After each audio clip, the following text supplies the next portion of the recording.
Kelly, have you ever met someone else with the name Kelly and wanted to fight them? I dated one, but Imagine if you had married like an alternate universe where you, Kelly, married someone else named Kelly. You have kids, a boy and a girl, both named Kelly. yeah, maybe one with a Y, one with an I. We could do that. Yeah, I knew a girl named Rose who married somebody whose last name was Rose, so Hmm. she became Rose Rose. I think she hyphenated to break that up a little bit, but like you do. Nice. To that end, my grandfather, a friend of his, married one of his sisters, and they had the same first name. And he told him if he was going to marry his sister, he had to change his name. And he did. Wow. Yeah. Just I'm not sure if I'm impressed by that or if that would be bullying today, but he changed his name. So I'm sure you folks have all tuned in. This is the show you've been waiting for. What I was getting at with this though is there's a name fight that's brewing right now. So we've been talking a lot about Retro Recipe is taking over the Commodore brand. They're releasing their Ultimate C64 machines, and all of that looks great, and it's cool that all these people are supporting them. But as we were mentioned before, there's some stuff they don't have. And for example, they don't actually have the rights to the Amiga yet. So while they have said that they're looking to Amiga in the future, they don't have any rights to anything Amiga. On a side note, the full-sized Amiga 1200 from Retro Games is coming out though, and that looks awesome. So, but I digress. I'll be buying that. I digress. Um, there's another company that also has some rights to the Commodore name and certain products and things, and they're not happy that Retro Recipes is doing all of this. So there's a fight brewing over the name now. So what did you think when you saw this, sir? Um, so Commodore International got to the great this. It gets so confusing on some of these name rights things and all that, but they secured some levels of ownership of the Commodore name and they're using it the logo and they're putting it on things, but they're putting on things that are not OG Commodore products or like this, nothing like the Ultimate 64. It's like, hey, here's a laptop. There were no Commodore laptops ever. And so they're doing that. Now, I guess the one thing they are doing is some original game development.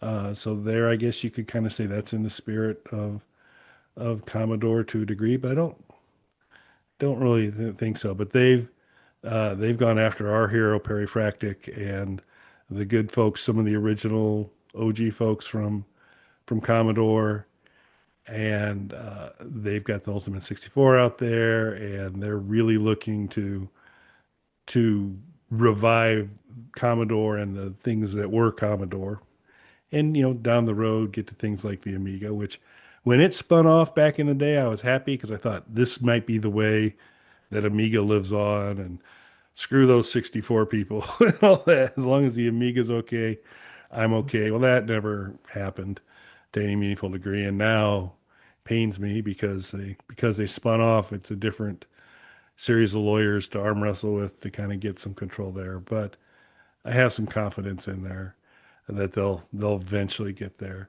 But yeah, I think it's super unfortunate. I would hope they could maybe find a way to coexist because I certainly don't think that Commodore um, Industries, right?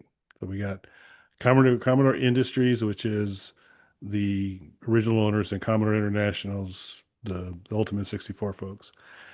I don't think the industry folks and the international folks. There's not a lot of product competition. It's the name is the only thing, and you would think they could find a way to, since they're both big believers in the Commodore name, to say there should be a path forward here to allow things to kind of go on uninterrupted and let each one do, because it seems like they're going down different paths on what they're trying to achieve. So I'm not sure why it's there, except someone kind of feels like they've got ownership of it and the other people shouldn't. So, what are your thoughts? Yeah, kind of in the same place. I would hope that there's a way that they can both just move forward. They do seem to be going in really different directions with it. One is more Commodore as a brand, and the other one is actually reviving Commodore hardware, like the original hardware, not a laptop or anything like that. Um, so it would be great to see them kind of just both exist and both do their own thing. I can understand uh the company that was around first saying, "Hey, we were here first. You can't just call your company Commodore now and start using our logo and things like that." I can understand where they're coming from. Um, I want the Ultimate 64 to win just as a fan because it's original hardware or, based on the original hardware, and that's the direction that it matches what I'm interested in product wise. So of course I want the products that I want to win. I do wonder, and I don't know, I haven't seen any kind of like direct response to this yet. Were they aware that this other company existed and that seeing that this seems like a weird oversight. Yeah. No, I think there was awareness that there was something else out there. And I think that Commodore Industries kind of was puffing up a little bit, saying, "Hey, I don't know what you're talking about selling ownership, the name and those types of things, because we've already kind of got that locked down." And to a certain degree, I think they got a little, yeah, yeah, okay, and they continued to proceed forward. And because sometimes the legal layers of these things get super confusing on who has control to what pieces and all that. So I think there was an awareness and maybe even some initial concerns raised, but that didn't stop things from moving forward uh, with Commodore International. So, and I'm glad it didn't. I do think that, the true spirit of, seems like it's the spirit of Commodore that's living on through them versus the spirit of the brand, sorta, kinda. That's the other one. Plus, the guy's name's Luigi. Clearly a Nintendo plant, So I think that's a problem, uh, and so we'll have to kind of see how it pans out. But yeah, I hope it works out. At least it doesn't sound. I mean, it doesn't sound promising though, because every quote I've read from Luigi has not been. It's been a little more along the lines of, "Well, we just need to protect what's ours," and that's not a great thing to hear if you're hoping to kind of build a bridge. So, but we'll see how it plays out. I mean, I don't think there's like a cease and desist going on or anything there, but I think there's going to continue to be some pushing and maybe some, and the last thing, they're having a hard enough time, securing the funding to kind of revive all this cool Commodore stuff doesn't happen for free. And so and if the product at the Ultimate 64 sells well and it gives them some income streams to kind of do some things.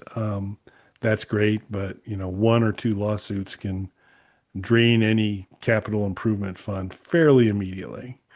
And so I just hope that doesn't become if the new Commodore, which I'm going to continue to call Perifractics Camp, if the new Commodore fails, I don't want it to fail because of litigation. I don't want it to fail at all, and I don't think it will if they're allowed to just do the things that they want to do and provide good products, and support the Commodore brand. But I don't know. I'm a little concerned, but maybe good will win out and they'll find a way. Yeah, I hope they definitely find a way forward with it or even a way to work together on products. That makes sense. Going to court, ultimately everybody's going to lose no matter who wins because you're still spending money to do that.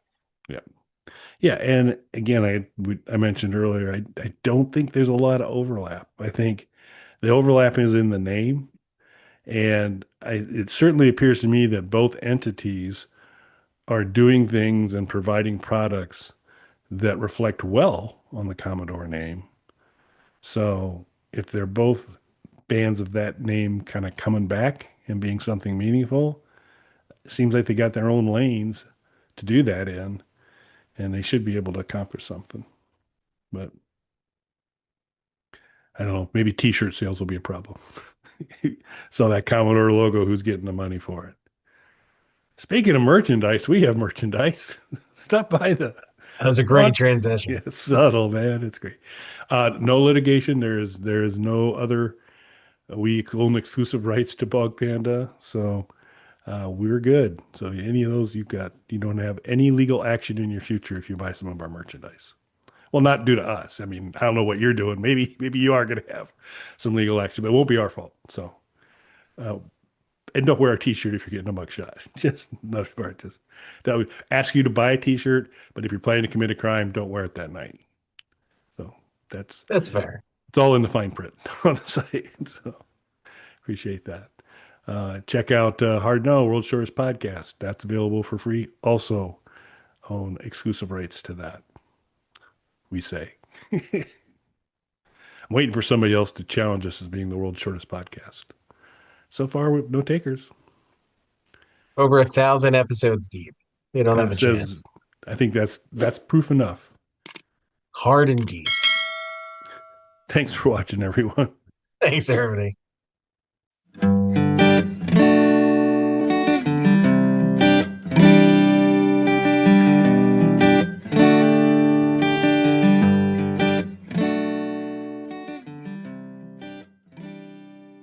Bog Panda.